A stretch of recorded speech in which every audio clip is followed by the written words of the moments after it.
Okay, back from the border again. I cannot imagine what is happening to our country. Like every time I go to the border, every time I visit another city, I'm doing Fox News, Sean Hannity's show, and I talk to people.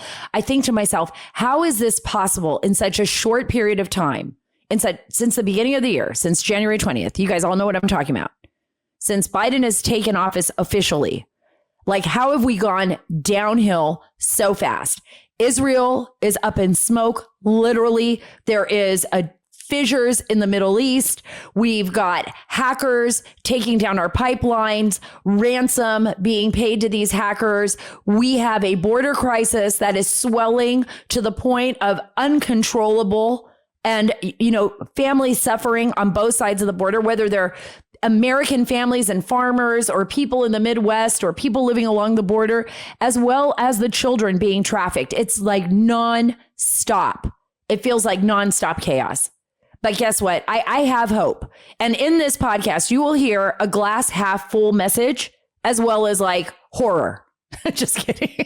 Because I don't know where I'm going to go with this, right? It's going to be like, I'm going to be angry. I'm going to be happy. But I do have Congressman Mike Garcia from the great Antelope Valley. Do you notice I didn't say the great state of California? Because I think we're still working on that. I'm still kind of putting that all together in my head. The state itself is absolutely beautiful, gorgeous. I was born there.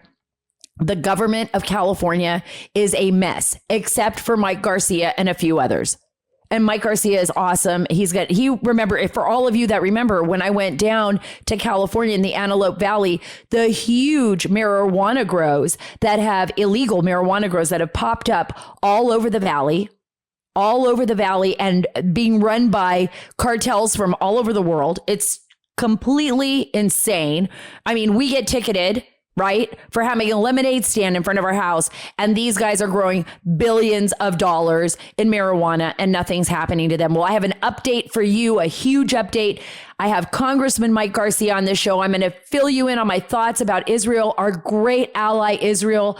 God bless Israel, and what they are going through. And the insane, by the way, insane lawmakers we have here in America and their anti-Semitic hate towards the state of Israel and the Jewish people. We are going to talk about that and so much more here at the Sara Carter Show. So you don't want to miss it at all. But before I get any further, I want to talk to you about an organization that means so much to me, and that is AMAC. I just love them. The Association of Mature American Citizens. There's no way I would have anyone else. Look, this is the best organization for those of you 50 and older in the United States of America. You have to look at AMAC because they will support the values that you have. It's not going to be like that other organization. You guys know who I'm talking about. I'm going to throw it out there, AARP. It's not like that at all. Go to AMAC, fighting the good fight against reckless government spending and the ever expanding scope of our federal government, helping small businesses, securing our borders, just like what I was trying to report on, right? From the US-Mexico border, why I'm there, why I'm not with my family, and trying to get the truth out to you guys because the rest of the media isn't telling it. Well, AMAC, they actually fight for all of these issues. They actually fight for you. They fight for our nation. They fight for America. By joining AMAC, you are taking the first steps to saving the America that you love. AMAC offers an alternative to just about every benefit that AARP offers, but without that liberal agenda, folks. Right now, we're actively fighting against the dangerous legislation being pushed in the form of HR 1. You all know about this, and HR 127. To learn more about those legislations, I want you to visit amac.us. I stand with AMAC. I hope that you will too. I encourage you to join today at amac.us/Carter. Don't forget Carter, C-A-R-T-E-R. That's amac.us/CARTER, Carter. The benefits of membership are great, but the cause is even greater. Isn't that true? Join today at amac.us/Carter. So where do we go from here? How do we handle what is happening in our nation? How do we take a step back and say, well, you know what? I mean, let's start with some craziness, right? Because I just flew back from oh my gosh, talk about a great state, Texas. Texas is amazing. I don't even want to brag about it here because I'm afraid everybody's going to want to move there. It's like Texas is tilting the United States. Texas and Florida are getting really heavy. Everybody's moving there. Anybody with common sense, right? Why? Not because, they're trying to find gold or oil, but because the people and the government and the American values that what we all support, small businesses booming, doing their best, great governors, Governor Ron DeSantis, gosh, don't you think he should run for president of these United States? I sure do. I'm going to get Governor DeSantis on our show. And, the great governor of Texas, Governor Abbott. I mean, what a phenomenal guy. Right?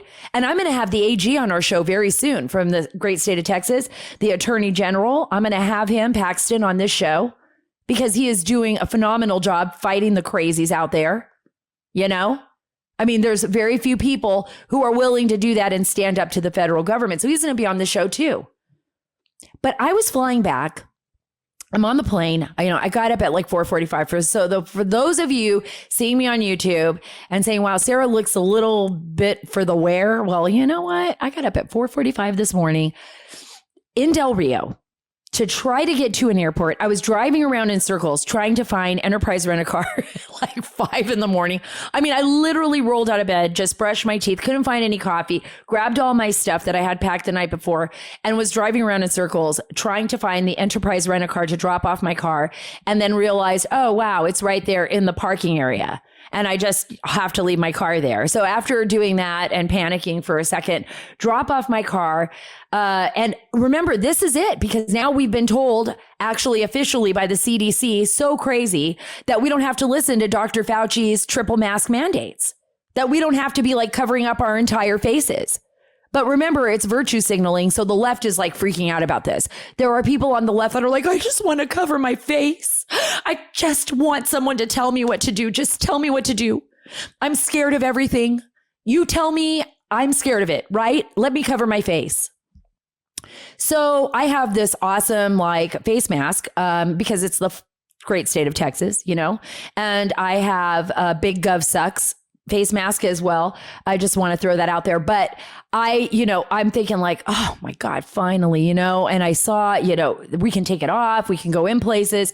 But then I see the weirdest tweet, right, this morning from POTUS, from the president of the United States. And it was just crazy. It was basically like, and I could look it up right now, but then I'd have to, waste my time looking for it. But it was basically saying, you know what? For those of you who have been vaccinated, I made the choice to get vaccinated, but I understand if other people don't want to get vaccinated. I mean, that's your choice, right? This is America. This is America. But for those of you who've been vaccinated, great. But for those of you, who haven't, you're going to have to keep your face masks on. That's the rule. Like, what rule is that, President Biden? What rule are we going to have to follow? Are you going to make us like pull out our like passport, our vaccine passport? Is that what we're going to have to do?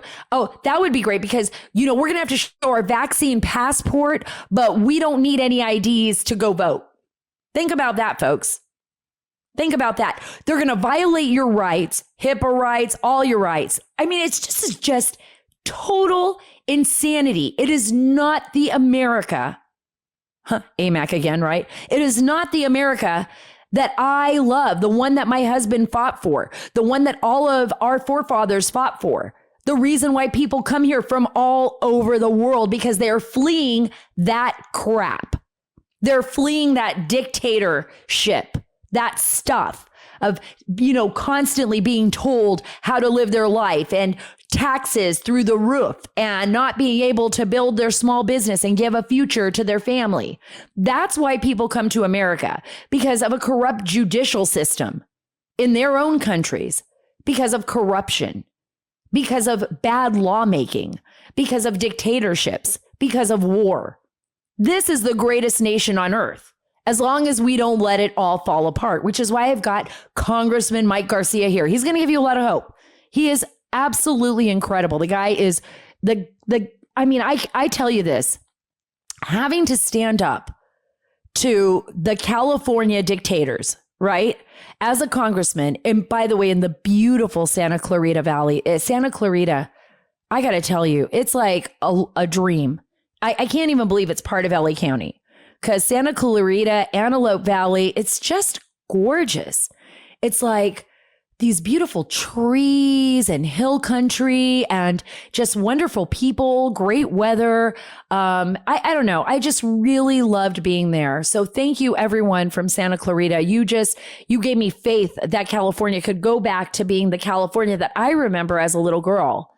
And I just thought it was just beautiful and really love the heroism of the people in Antelope Valley that are standing up to these drug cartels. And that's what you're going to hear about during the interview. I know it's hard to believe. The border is not just the border, folks. We've got people from Mexico, Russia, China, Armenia, literally building drug farms, like illegal marijuana grows, selling this stuff for billions of dollars right under the nose and thumbing it, not hiding it, of our lawmakers and our law enforcement officers. They just don't even care because there's no one out there to stop them. And you're going to hear this whole story. I know for those of you that saw it on Sean Hannity, I know that you'll be like, oh yeah, I remember this. This is that story. It's still ongoing. They are working to rectify that. We got big news on the show today about what the government is doing to stop it. But I want to take you back to the border for a minute. And back to I was telling you about my whole experience dropping off my car at Enterprise and then getting back to the airplane issue. So I get into, it's so cool. I love Del Rio. It's like this tiny airport with all of these like just 2 counters, and then you like walk right through security. It's like amazing, right? Everybody there's really cool. Everybody's just very chill. It's, it's Texas, right? Everybody's fine, nice. And it was wonderful, even though it was so early in the morning. I didn't think I was going to make it. So I get on the plane, and the flight attendant is like, basically, again, telling me how to wash my hands. You've got to wash your hands this many times. Do not remove your mask. If you do, you will be immediately like thrown off the plane onto the tarmac. No, she didn't say that. But basically, that's the way I felt. Jenny Terr, who works with me, she describes it as a prison bus. And I'm telling you, I feel like I'm on a prison bus. I'm getting yelled at. I'm being told that they are not going to serve me any coffee. And I'm already, like it's 5 a.m. or 5:30 or whatever. And I'm dreaming of coffee. It's like floating. I'm just like, this is insanity. The CDC just said that anybody who's been vaccinated, you're fine. Not that I was waiting for the CDC. I already knew that. Right? Common sense. I've been vaccinated when I was a kid. Before I went to Saudi Arabia, I had so many vaccinations. I can't even begin to tell you. God only knows what is running through my body. And I have been exposed to a lot of stuff. I'm sure of it. I worked in war zones. I traveled the world. I've, gotten sore throats. I've been sick. I've been exposed to people. It's just the way life is. We're just human beings. We're organisms. We're organic. We get sick. We catch stuff. We build immunities. Unfortunately, some things are far worse, and some people, can't fight some of the viruses that we've seen out there. But we have all been lied to a lot, over and over and over again. And we're not supposed to question it, according to the government and according to other media outlets. We're not supposed to say, well, wait a minute. What happened 2 days ago that made the CDC, who's known about virus and epidemiology and all of this other stuff forever, decide that today was the day that we should all be free of the mask coverings on our face if we've had a shot? By the way, I think everybody can make their own choice on this. If you haven't had the vaccine and you don't want to wear a mask, I say you don't have to. This is America, right? I actually had COVID. I had COVID in December with my family. And we got through it. Thank God. It wasn't, I know I don't want to over exaggerate. It wasn't really that bad. I mean, I lost my sense of smell for like a month and a half. And I did have a low grade fever. For a time period, I had a low grade fever for maybe about 2 or 3 days, and I was a little bit achy. So it made me feel like I had the flu. Didn't throw up, didn't have anything else, but had that. And I got over it. I did my 2-week quarantine with the family, didn't go anywhere. And my daughter, who had it, and she's young, didn't even feel it at all. She just had maybe one day where she's feeling a little bit tired. So we went through it. I made the decision to get the vaccine. I'm traveling a lot. I always get vaccinated. It's just my choice. It's my choice, just like it's your choice. But who is President Biden to tell us, that, for some reason it's a rule? What rule is that? I don't even know where that rule is. And by the way, what was it with that flight attendant that was telling me how to wash my... Are you tired of people telling you how to wash your hands, how to cough, how to walk, how to talk, whether you're 6 feet or 4 feet away from someone? I'm like, what nation am I living in? Am I in the Soviet Union? I got to tell you, I remember when the Soviet Union collapsed, it must have been like after that, it was probably around 1994. I was in the Czech Republic. And I remember my brother and I were taking a bus early in the morning from the military base. We were going into the Czech Republic. We wanted to go see what was going on there, do a visit, go to the bridge and see Prague. And we stop at this little diner on the border in the dark. It's early morning hours, sun's barely peeking up. It was winter. And there were all these guys, there was I don't know if it was a trash dump or something nearby, but there was this diner and everybody in there, all these guys were like smoking, like chain smoking, right? It was crazy. It was like, I walked in and I was like moving through the clouds of smoke, trying to find the bathroom. I was just like, this is what you do early in the morning when you're working, I don't know, in a coal mine, whatever they were doing. And then I get to the restroom. And every door in the bathroom stall was open at exactly the same degree. It was like perfect, right? Just perfectly opened. And I remember there was a feeling of being there where everything was the same and very depressing. Like people just looked sad. There was poverty right there on that border town. And I remember I even saw some young girl. I hadn't thought about this in a long time, but I remember when we were taking the bus going towards Prague or Karlovy, maybe that's where we were headed. I saw some young girls off the side of the road too. And somebody told me, oh, they're prostitutes. These girls were very young. Under 18 for sure. I don't know what age. And I said, I couldn't even imagine, right? I couldn't even imagine. But the system, it was the communist system that was still lingering, right? This black market, these government officials, this bureaucracy that always thought it knew what was best for the people. And it was never best for the people. The people were always last. Wherever the communist system spread, whatever it did, it always harmed the people that it touched. Why? Because always the bureaucrats, the Politburo in the Soviet Union, always the officials would get everything. They figured out the system. They work around the system. They get whatever the heck they want. Look at the Bidens. Look at how much money they got. Look at what Hunter Biden gets. Look at this. It's not our life, right? But it's okay to tell us how to live it's constant. You got to follow the rules. And then there's people that really are desperate. They're desperate to belong. They want to follow rules. They want people to tell them to wear a mask. They want an excuse to do that. Look at our world right now.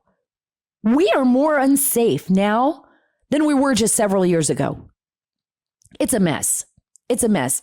I'm going to move to the border really quick because I got to tell you, I wasn't sure if I was going to be mad or if I was just going to laugh when I heard, this is ridiculous, right? I can't even get an official border patrol tour. I have to go with the union because the DHS, the Department of Homeland Security, is like basically putting the kibosh on journalists from telling the real story, at least from their official border patrol standards. But guess what? While I was in Del Rio, I found out that Univision, which is a Spanish language television, got a full tour from DHS.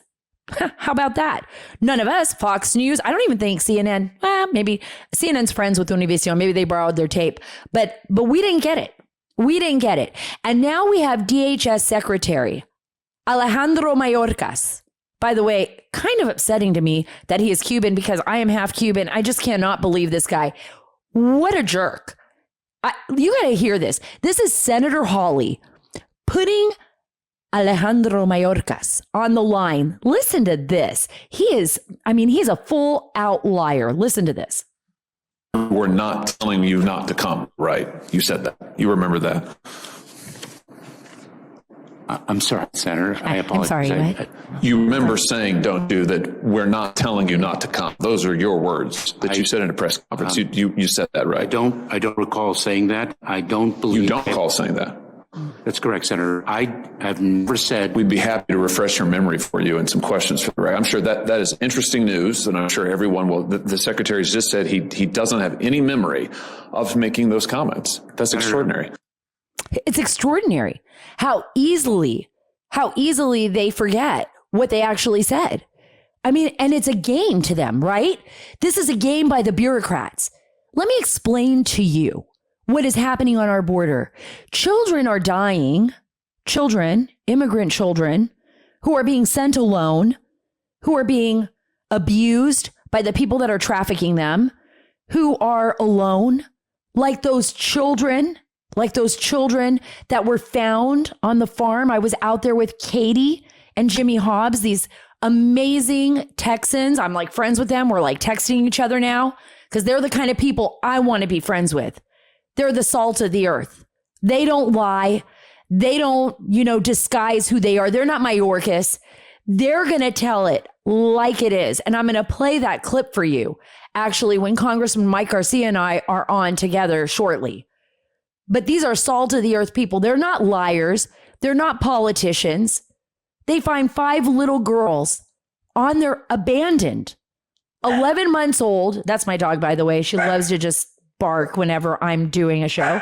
That's Pika Lola. And somebody's just gotten home. So there you go. But basically, they find them 11 months old to 8 years old. Now, my youngest child is 8.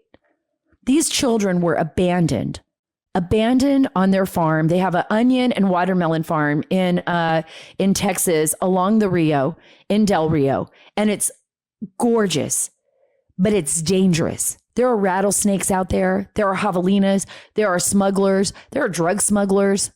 And whoever brought these little girls over just left them there. 2 of the girls had strep throat. They were crying all night long in the darkness, until Jimmy Hobbs found them.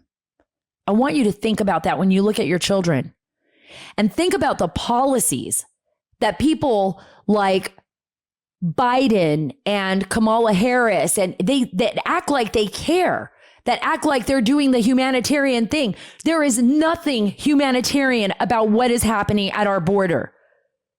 Families, American families, don't even feel like we're a sovereign nation anymore. Children are being exploited. Women are being exploited by criminals.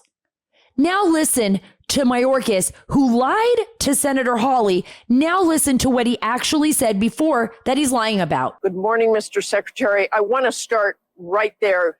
We heard the sheriff say it, the governor say it, and the migrants I spoke to say it. They are coming across because they believe they will be welcomed under the Biden administration. You said yourself 3 weeks ago, we're not saying don't come. We're saying don't come now. President Biden had a stronger message later, but the messages are mixed at best, Mr. Secretary.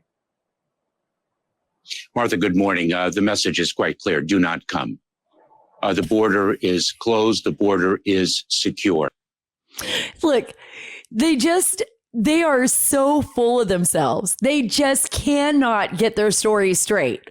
And they expect us to be gaslighted. They just don't want us to know the truth. It's like the same thing with everything, right? It's the border. We're being gaslighted by the border, right?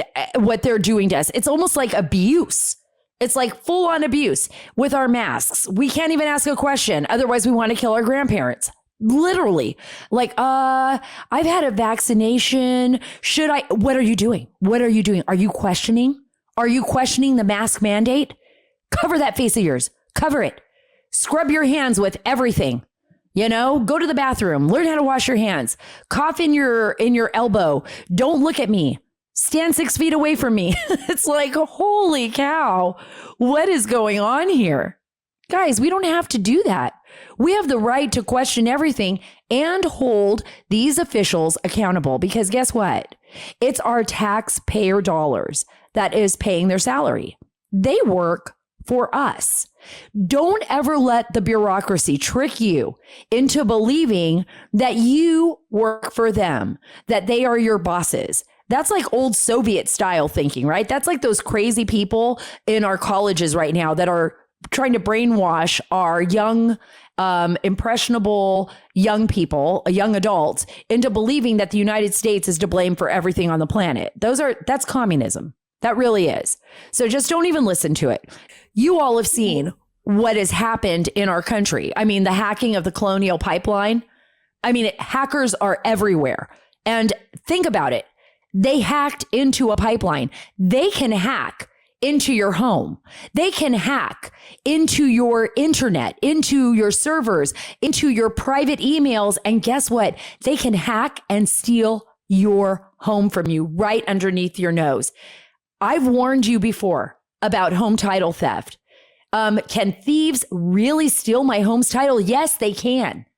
Just like you saw happen this past week. Take it from a thief who recently admitted stealing more than 150 homes and was sentenced to 25 years in prison.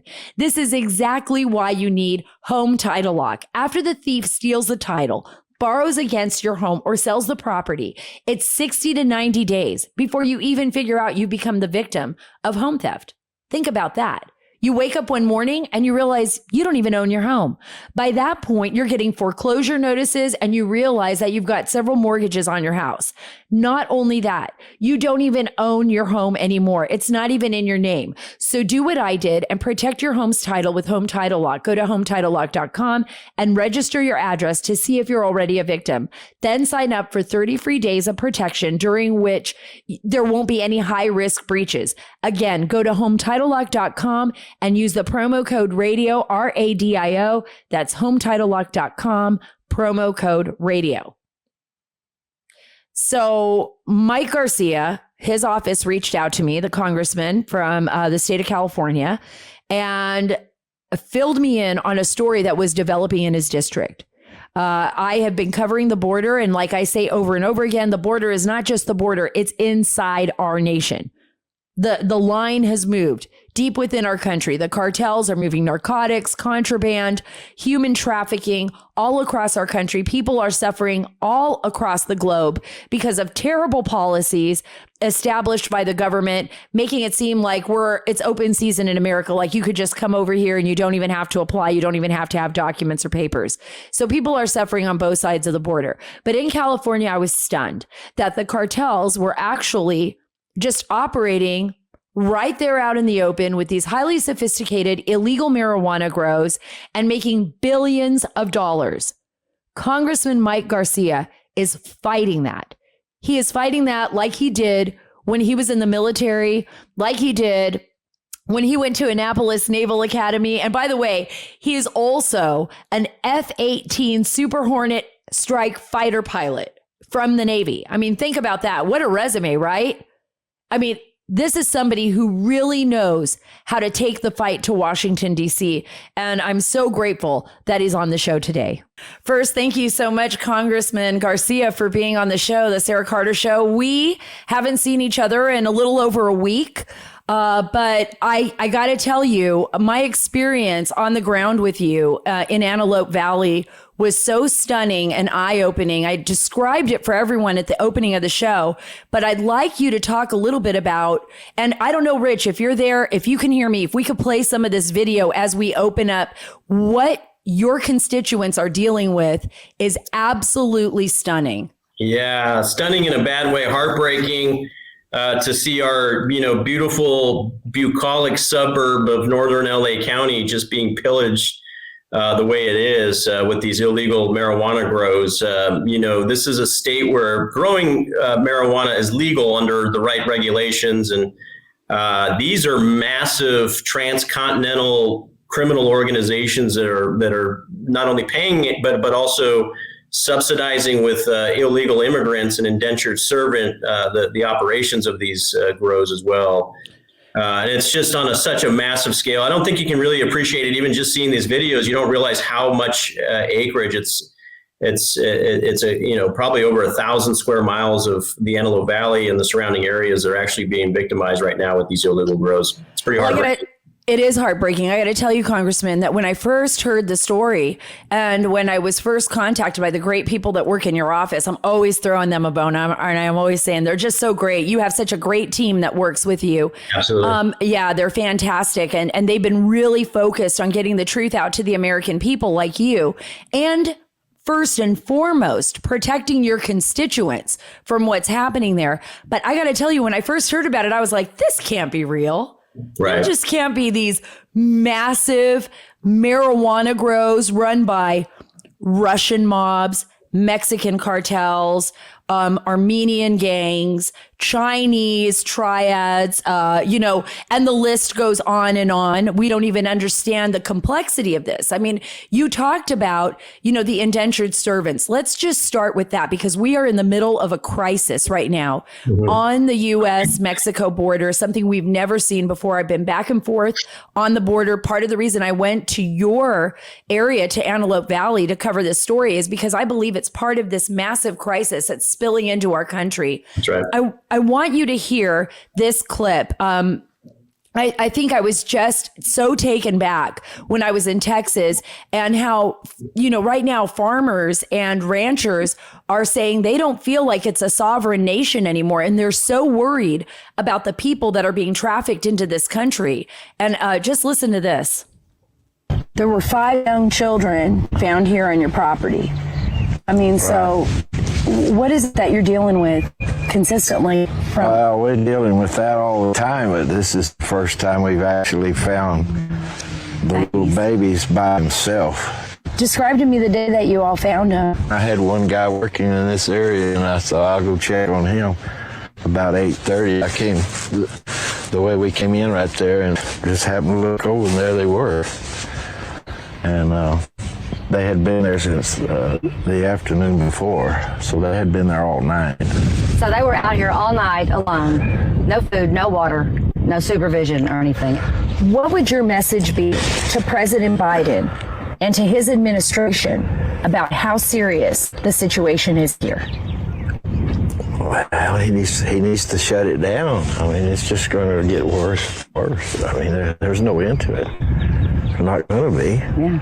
I don't feel like we're a sovereign nation anymore.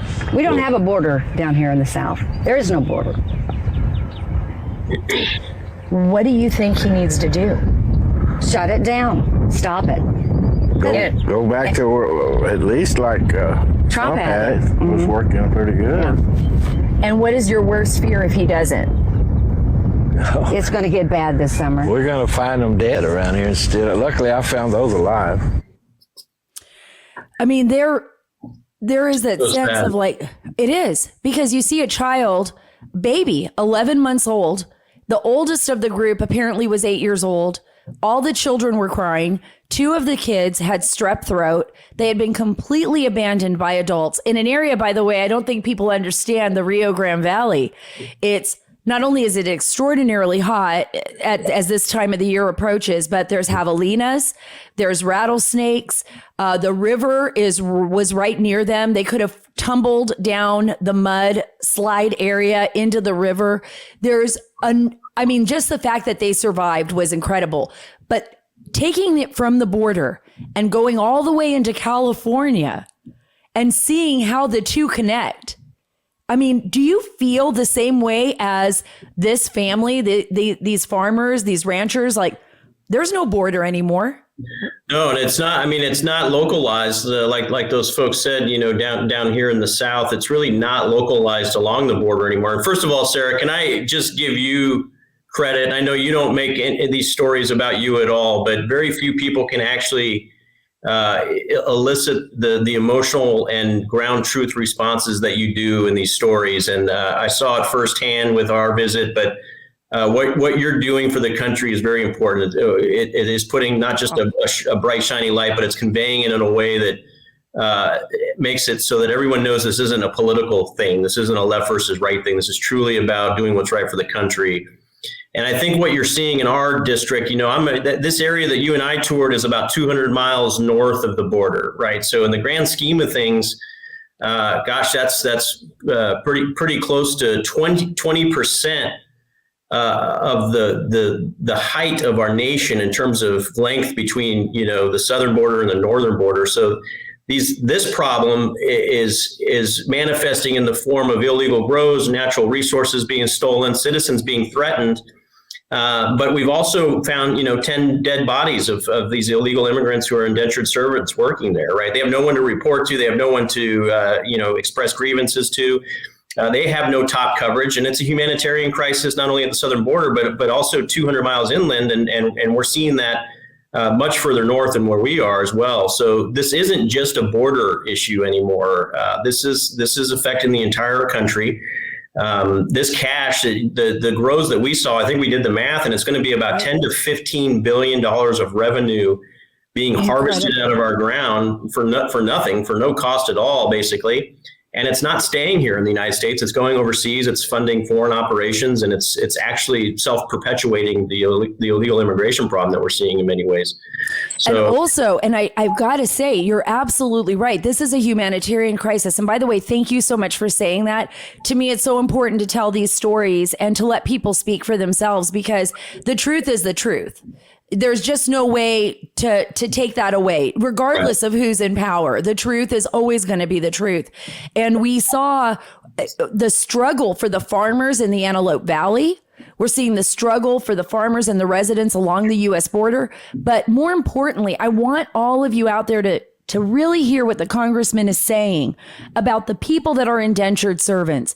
For those of you who think, oh, well, it doesn't matter. There are so many innocent people that are coming because they're coming from places. Well, of course, that's tough. They're coming from countries where maybe they don't see a future and they want to come to America. I agree. America is the greatest nation on earth. I think everybody should want to come here. But think about the life of living in the shadows. Think about not being able to call the police or to be threatened by the people who are forcing you to work and telling you, well, if you don't work 24 hours, if you don't work this weekend for me, I'm going to call Inmigración. Or if you pick up the phone, like one of the people that was discovered dead out in the Antelope Valley, and call your wife to let them know where you're working, that person can kill you. And guess what? The police may not know for weeks. They may not even know until they find your body. Right. Those 10 may be the only 10, right? I mean, we talked to the detectives. I mean, they might not only be the only 10. There may be so many more out there, right? Yep. Yeah, that's what they said. It's a big desert. And part of the problem is when it starts off as a small operation, there's not that much risk, there's not that much reward, even though the risk is pretty low. But the reality is now, because of the scale of these things and the amount of money, $10 to $15 billion is a lot of money. And now the reward is very high, and the risk is still relatively low. Although we can talk about what's been going on the ground in the last 2 weeks. We've been making good progress. But now the stakes are much higher, and these transnational criminal organizations are vested. So they are getting more brazen. They are getting more aggressive with the local constituents, and they're going to take actions here. And my biggest fear is we're going to lose an innocent civilian American life to these organizations that didn't exist in our neighborhoods just a couple of months ago, right? And this is why I'm fighting this fight. And the local citizens have been very vocal recently, obviously, and incredibly brave, because we saw it for ourselves. And by the way, you're incredibly brave as well. We were out there. I want everyone out there to listen to what happened. I mean, I don't know if you had a chance. I know you're going to be on Sean Hannity tonight. You're going to be telling your story. And I think that's fantastic because it's a national platform and everyone should hear about this. But we were out there and they were so brazen. And I'm talking about the people on the grows. They came out, they were filming us on their cameras, on their phone cameras as they were driving by us. Mm-hmm. We talked to residents who talked about how they had been threatened, and they were very concerned for their own safety.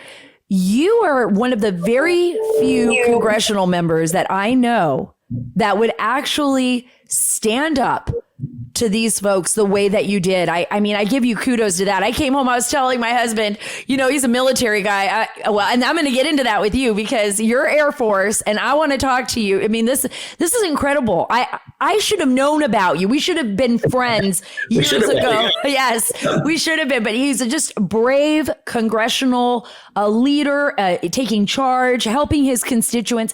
Every single person, regardless of if they were Democrat or Republican, and I'm not just saying this, would tell me Mike Garcia was the only person who actually wanted to make a difference, who actually cared enough to take this all the way to Washington, right?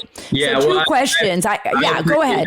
Thank you. Yeah. And I think, you know, as much as that means to me personally, and I care more about this country and the safety of not only my constituents, but all Americans, probably above all things, especially in a role like this. But flying jets off of an aircraft carrier, you know, you don't fear isn't really an option. And when you're confronted with something that's a true threat to our nation's security, I actually take it as a point of pride, and it's an honor to do what I've been doing and doing now. But what I'm encouraged by is now I'm not the only elected official in the local area. I'm not the only one who's taking action, and we're seeing the LA County Sheriff now move out in earnest and really starting to put the right resources behind it. We've seen the county supervisor get on board, the local state assembly and state senator getting engaged as well. So we were the catalyst, but like we said from early on, this takes all levels of government, and as courageous as the federal representative may be, we can only do so much from the federal government. Really is the state, county, and city that also need to get on board. And we're seeing the shoots of that cooperation, and we are making progress. So it's a great thing.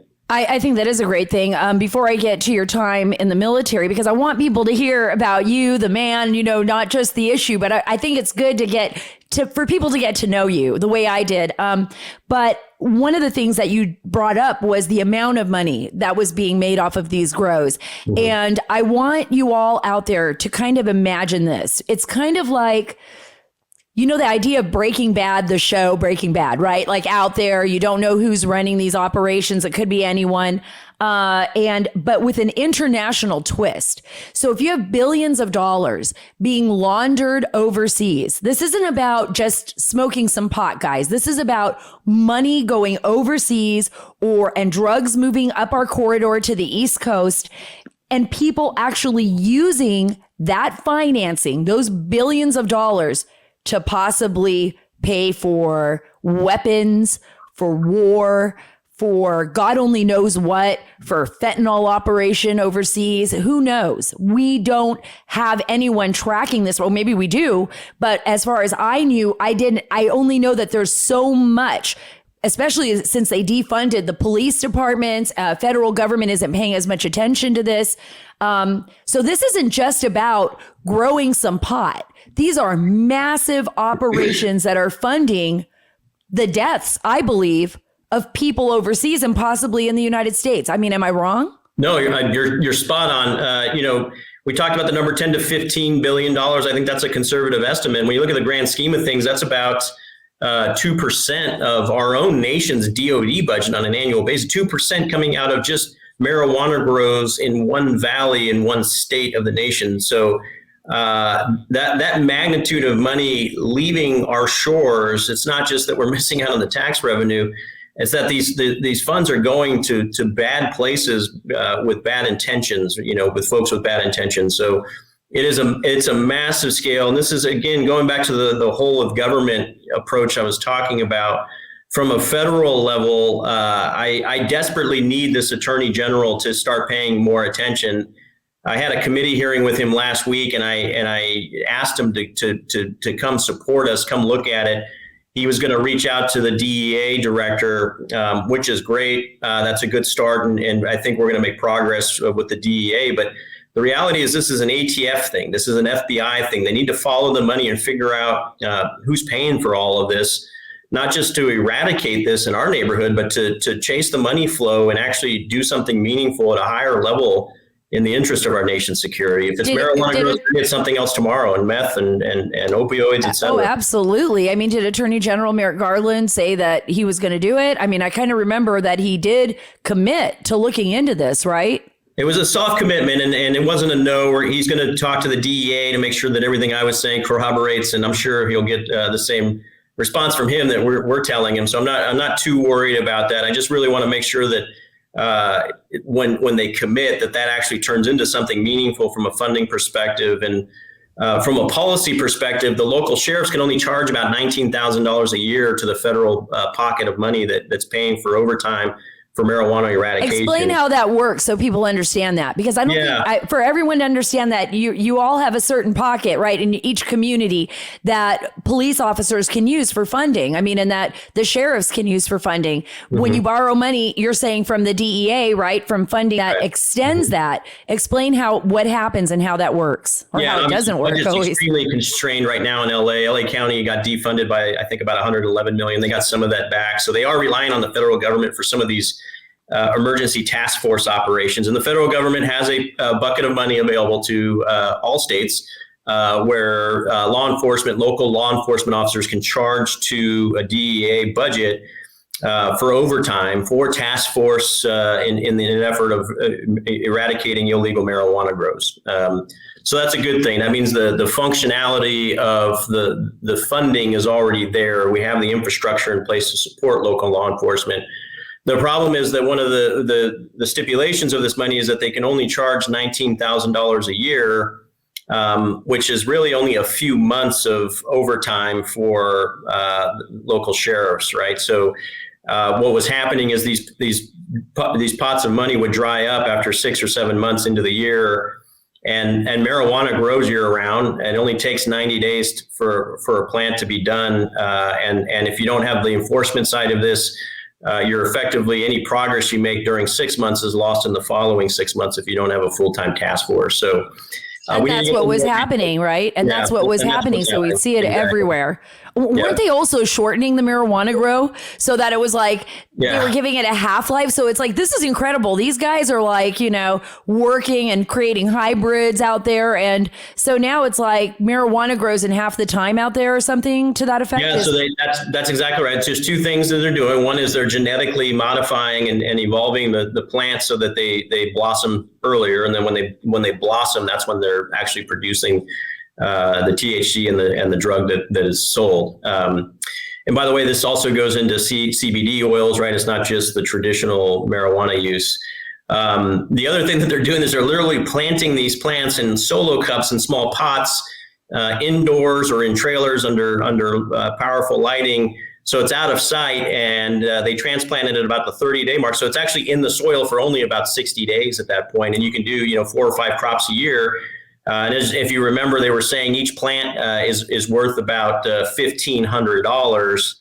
And so when you look at some of these grows where there's 3,000, 4,000 plants, these are $5 to $10 million operations every year just in the one nursery. And they had a bust a few days ago where they busted an operation with 3,000 plants.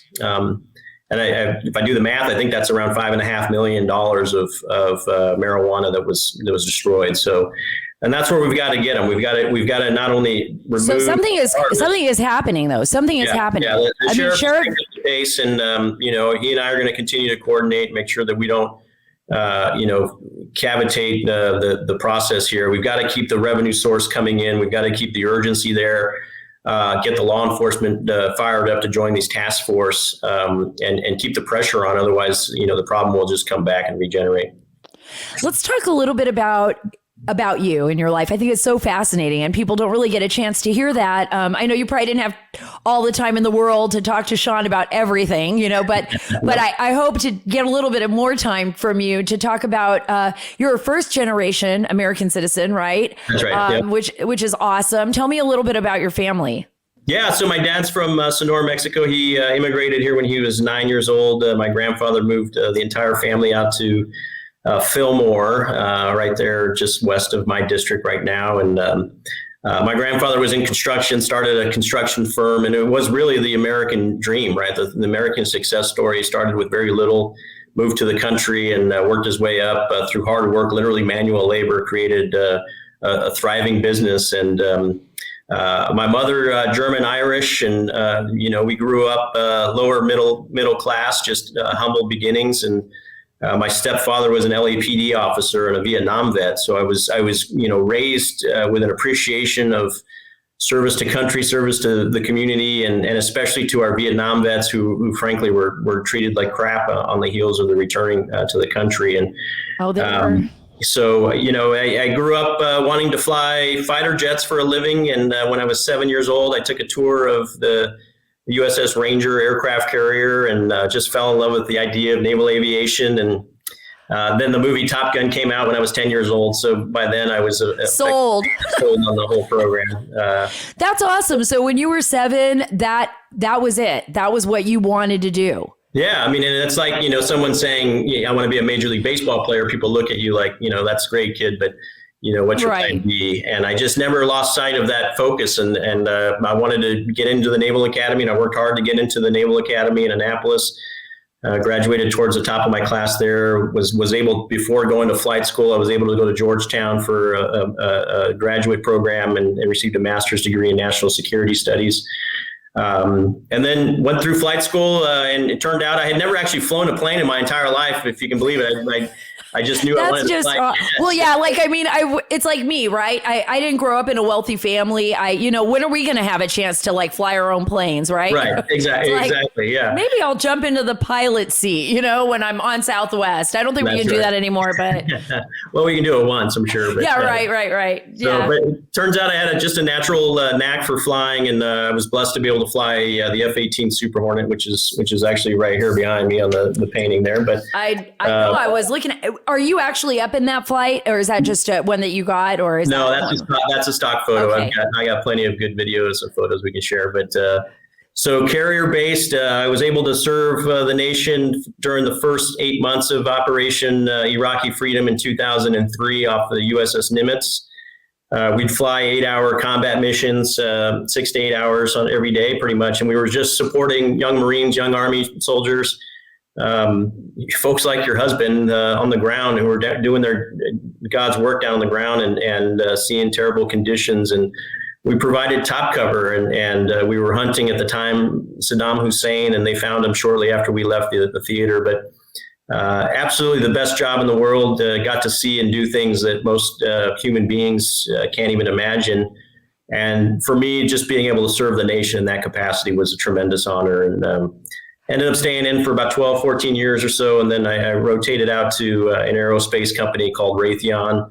And so I got to learn about the business world, and I got to ultimately I was running a portfolio there. I was on the hook for $7.5 billion of revenue every year. And I had 120, 140 folks working for me, and great job again, supporting the war fighters and evolving technology that gives Americans an unfair technical advantage in the battle space. And but then we had an election in 2018, and I wasn't happy with the results, and I didn't like who was representing me. And so kind of like the first story, I had never run for political office. I had never been on a school board or a water board, but I decided that I was going to run for Congress as the first step. I caught that.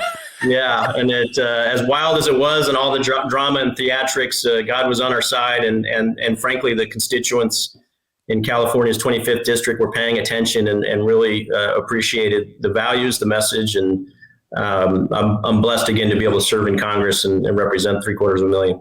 I really love this idea of more veterans going and service, in service to the country in Congress, becoming lawmakers, because you, like others, like Dan Crenshaw and others, have a different perspective. You really understand what veterans, it's, what do they say, is roughly like 1% of all volunteer force in the United States of America.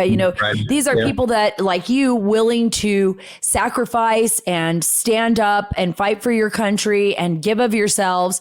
And now you're in Washington, D.C. Are there any issues, veterans issues, that you're concerned with, things that you would like to see? I know that you have a real big fight on your hands in California. You're dealing with unimaginable, odds and things going on there. But what about like as for a national policy? Is there anything you're doing there? Yeah, first, let me start by saying everything that's happening in California is going to become, if it's not already, a national issue, right? So we're seeing things that started in California now become national problems. This border crisis was really an extension and an instantiation of California's sanctuary city policies early on, right? So taxes, everything else that's bad is going with it. But specifically from a military perspective and from a national security perspective, it's hard to believe, but this September is going to be the 20th anniversary of 9/11. And since 9/11, we have been fighting this global war on terror. Folks like Marty have done 4 or 5, in some cases 8 deployments overseas and seen combat operations that were different than what our veterans in Vietnam saw. They were gone in many cases longer than a year. They go multiple times. They're fighting terrorist organizations that really don't care how they kill people. They're seeing brutal things and being exposed to weapons that are just horrifying in nature, and they've suffered from that, not just physically but mentally. And it's been going on for 20 years. So, recognizing that we need to take care of our troops, we need to let them come home. I'm not saying come home unconditionally on a certain date, like what this president has announced relative to the Afghanistan withdrawal, but we do need to figure out how to reconstitute our forces and give our troops a break, recapitalize and modernize our equipment. China and Russia have been evolving for the last 20 years at a rate that we haven't been, frankly, in several domains. And we see it not only in the cyber world now, right in front of our eyes, but also in space. We are not near peer threats to them. They are actually superior to us in that domain in many ways. Hypersonic weapons, for instance, these intercontinental ballistic missiles that can reach out and touch us throughout the United States from China, real threats, right? So modernizing our forces and taking care of our troops, and our troops deserve a bigger pay raise than the 3.5% we give them. Frankly, it's astounding that. I think they would all agree with you on that one. That's a huge one. I mean, they would all agree with you on all of them. And I think the national security issues that you just brought up are something that I've been worried about for a long time. We're not as advanced in space. We are trying. Space Force is a whole new dimension for us in our military, new military branch. But truly, the Chinese on the dark side of the moon, the operations that they're conducting here on Earth, I mean, dealing with cyber and cyber warfare, we saw with the Colonial Pipeline hack, and the possibility that an enemy state could hack our infrastructure, go from the cyber world straight into the infrastructure, damaging our country. I mean, there are all of these issues. And sometimes, and a lot of times, I feel that Washington just does not take this seriously enough. Like it's, that's right. Pretend. A lot of them don't even understand the problem set. And I think it's both sides of the aisle, right? This isn't just a one party problem. This is a lot of folks who are representing or legislating in some cases in all 3 branches of government, frankly, don't really understand the problem that we're describing. And they don't understand the effects and just how bad things can get. 9/11 was 20 years ago. In some cases, it seems like yesterday, but when you think about it, that's almost 2 generations now that don't remember how vulnerable we could be as a nation and how dangerous those around us could be. And we're seeing it in Israel now as a reminder, but things could get a hell of a lot worse. And we're on a trajectory to get there if we don't start paying attention. And it's not just the service members, right? It's the families, as you know, the spouses, the kids, they pay the price as well. And I wrote a bill for military spouses so that they can, their professions, if they're credentialed, say, as a nurse or as a teacher or a real estate agent, those credentials can be transported across state lines without having the best bill. The best bill ever. And just for all of you out there, I know for you, those of you in the military, if you don't know this already, but that bill actually allows, it used to be that people have to get credentialed every time they moved. If you moved from Mississippi, to North Carolina or from wherever to wherever, you were constantly having to re-credential yourself. It was just insane. That's right. This bill is unbelievable. It's like, why didn't anybody think about this before? Because the families are paying the bigger price. Right. And to be honest, this wasn't my idea. This was just the base commander in our district. We have Edwards Air Force Base outside of our district. And The commander just said, hey, it'd be great if we can fix this. And we need to be able to recruit people. And we need to be able to retain people. And California is not business friendly. And frankly, California needs, nurses. They need doctors. They need professionals and school teachers, right? So it's a win-win for the community. So this will be a bipartisan supported bill. I think we're going to be able to get this done.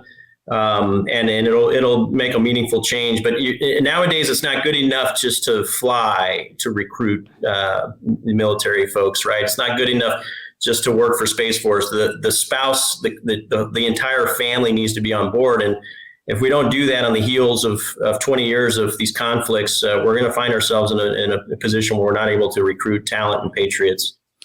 I know I'm going to have to let you go in a minute, but I want you to come back on the show again and again, because I think there's so much we can talk about, because I do believe what's happening in California affects the nation entirely. I mean, this isn't just, endemic. This isn't just endemic to California. It's about all of us working together and trying to find solutions. And California, just like Texas, just like Arizona, just like Ohio, Dayton, Ohio, where we've seen an escalation in heroin addiction and fentanyl. I mean, the border affects every single one of us, but guess what? We affect every single one of each other. And if we don't pay attention to what's happening in all of our states, and with our federal government, it's going to be a mess, like we're seeing overseas, like we're seeing here.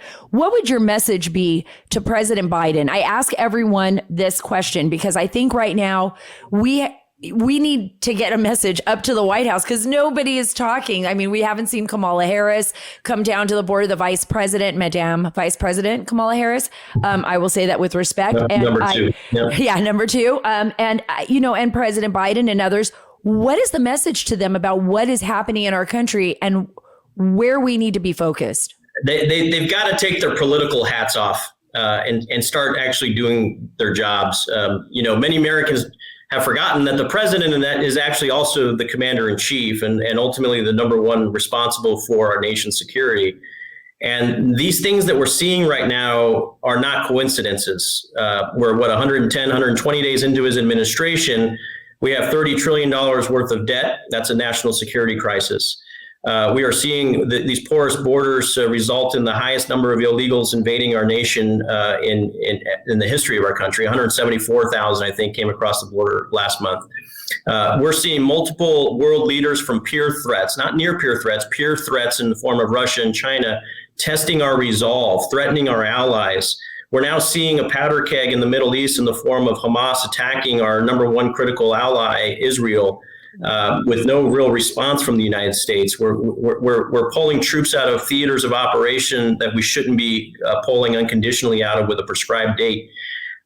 This is a confluence of national security challenges that is unprecedented. And honestly, and this isn't a Trump versus Biden conversation. It's not a left versus right, Republican versus Democrat. But 2 years ago, we actually had one of the most stable eras in this nation, in fact, the planet's history. And we have seen a good chunk, if not most of that, evaporate just in the last 4 years. So the message is pay attention, stop being political, do your job. And if you're not going to do it, the American people will hire someone else to do it. It is absolutely critical that we get good people to represent us in the House of Representatives. I think we're on the verge of getting a majority back here shortly. I think that's true in the Senate as well. But this is a commander-in-chief who has actually decided to put us in the riskiest part of the political and national security spectrum that he could have ever imagined, that any one of us could have imagined. And it needs to stop right now. And he's doing it for optics. I'm not sure how much he's aware of it, but the folks around him are aware of it. And number two, by the way, isn't any more competent than the president is right now either.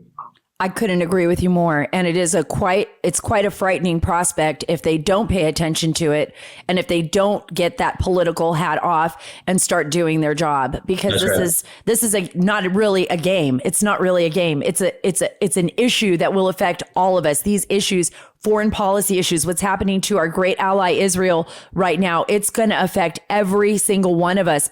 And I'm afraid with what we're seeing happening both on a national and international level, it could break us. And let me end with this, because this is important, right? What we're seeing in the Middle East right now, Hamas is to Israel what China is to the United States, okay?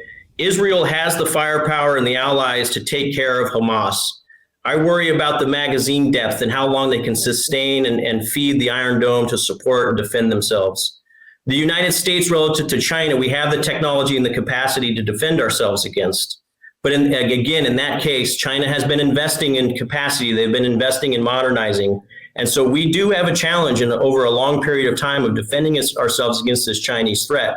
We just need to realize that and invest in the right domains and invest in the right programs to protect ourselves in the long run. And that's why this president needs to figure that out. And we shouldn't be cutting DOD budgets. We need to be investing in our military.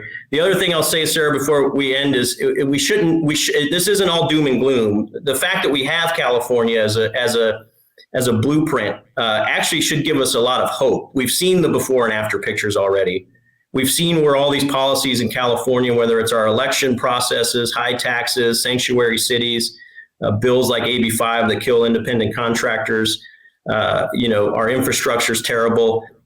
They all have direct consequences and results, and they all have an ugly twin sister at the federal level. And the good thing is that we recognize those ugly twin sisters, and we can fight them, and we can prevent them from becoming national law and actually save the country and prevent the nation from becoming California. So I'm optimistic. We've just got to get the right folks to do the right job for us and with the right intentions, and people who really don't care about politics and just care about the Constitution.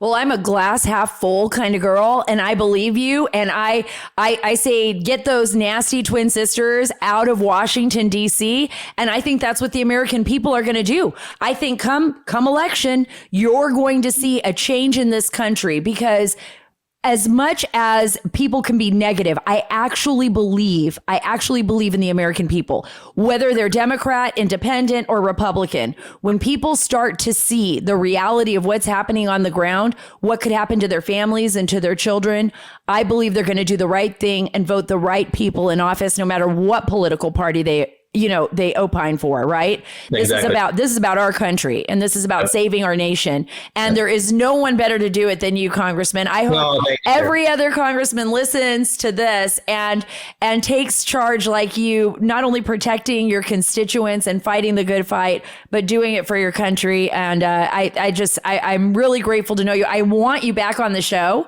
And Absolutely. By the way, his wife is an amazing interior designer. This is what I'm hearing. And I'm going to bug her. I'm going to bug her real soon, because I need someone to come over here and help me fix my house. I'm just throwing it out there. She's an even better wife. But we'll get her over there and help out as much as we can. And thank you, Sarah, for doing everything you're doing and being the patriot that you are. And happy to come back anytime. Thank you so much, Congressman. See you soon. Thank you. We'll see you. Bye-bye. Bye-bye.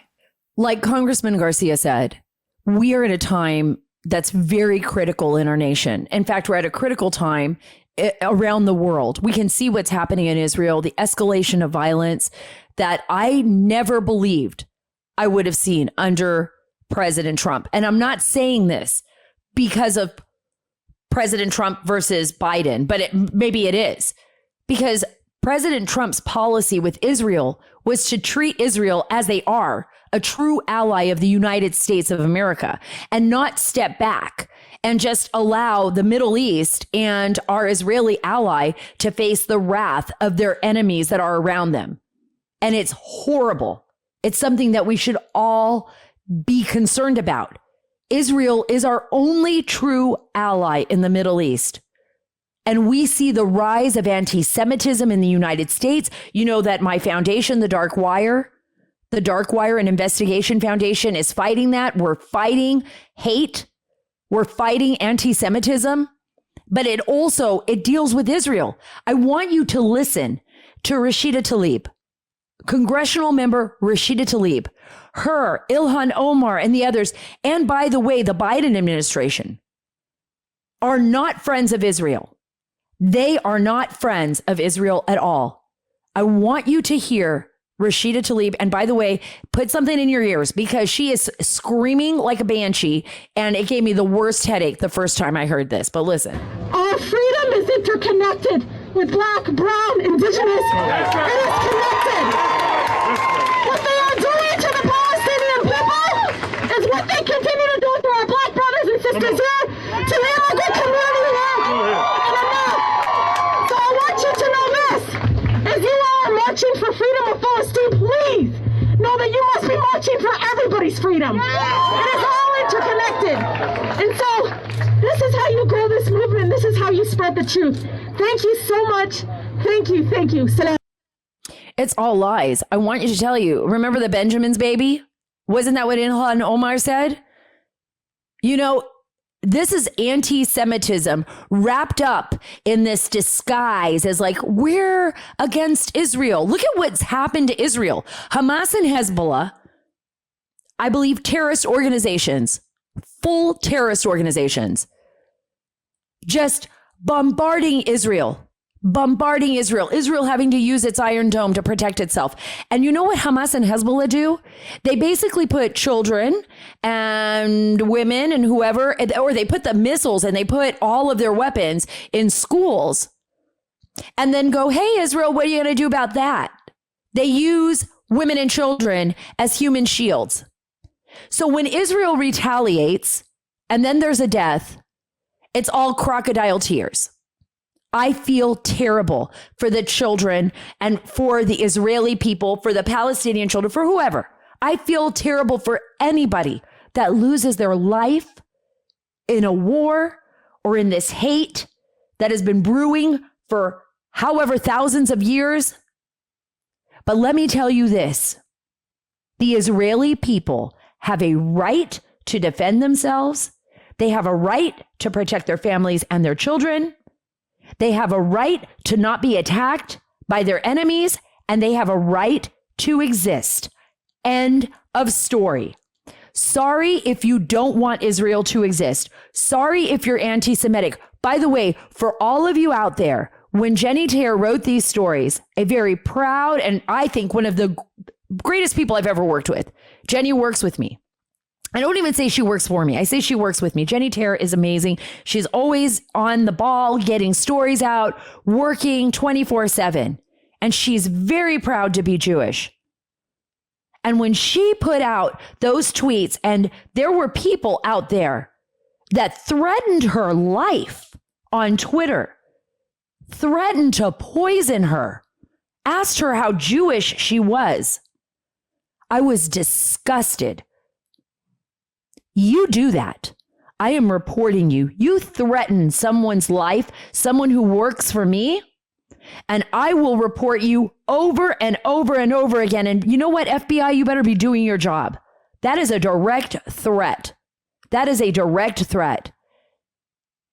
Look, I'm not saying we can't talk and listen to one another, but we're at a time right now, a critical time in our country, where we are not holding out the olive branch to our friends, we're doing it to our enemies, to people that literally want to destroy our allies like Iran, because we know the Biden administration is desperate for that Iran deal. You know, there are people fighting them on it, but they want that back. They want that Obama-Iran deal. They want it tomorrow. And they do not care about the state of Israel. That is our ally. And that is why under President Trump, he moved the embassy from Tel Aviv to Jerusalem. He said to everybody who came into his Oval Office, what are you talking about? There's not going to be a big war because I stand up for my ally, because I do what I actually said I'm going to do. That's not going to happen. And it didn't happen. And in fact, we were on a trajectory towards peace. But this administration is weak, and our enemies know that. I want you to think about that. And that is why we are seeing in Israel what is happening today. That is why Hezbollah and Hamas and these terrorist organizations are going to feel more and more emboldened. And don't let people like Rashida Tlaib and Ilhan Omar and others on the left tell you anything different. Because they are lying to you. Thank you so much for being a part of the Sarah Carter Show. Thank you so much for listening and for for going on that journey with me to California. I have so much more to share with you. I just returned, like I said at the top of the show, from Del Rio, Texas. We've got so much to share with you on that. There's so many stories that still we haven't even touched the surface, haven't even scraped the surface of.